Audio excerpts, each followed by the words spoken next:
Kung gusto niyo ng pagkain na masarap pa at madali pa, ito na yung pinakamaganda. Inihaw na baboy yung tirada natin ngayon. Level up to na inihaw. Kasi inihaw na, pinirito pa, okay na okay talaga. Tapos ito, nilagyan ko lang to ng kunting asin. Wala nang maraming pangpalasa pa dyan. Ito talaga yung parang original na sugba ba, yung mapalumang style pa. Tapos slice na lang yun. Pag yung tapos ng slice, wala na. Kumbati na, ilagay mo na doon sa may malaking tupperware dyan. Tapos haluin ng mabuti. Tagyan ng limon, tuyo, suka. Ayun, wala na, tirada na. Yun yung pinaka-simple lang na pagkain, pero masarap. Pero paksit pa rin talaga yung mga pagkain at saka bahaw nito.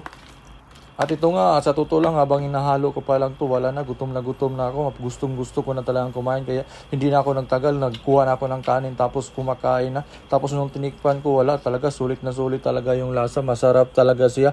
Tuyo at saka suka lang yan, pero wala na, pang malakasan na talaga yung pagkain. Tapos yung kamatis, wala isa, masarap na masarap. May sibuyas, may sili.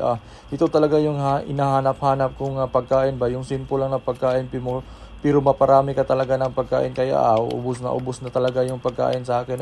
Iwas diet na naman to. Dito ko talaga nasabi na hindi naman talaga kailangan na masarap yung pagkain mo. Kahit simple na luto lang, okay na, mapasarap na talaga at kumbati na talaga.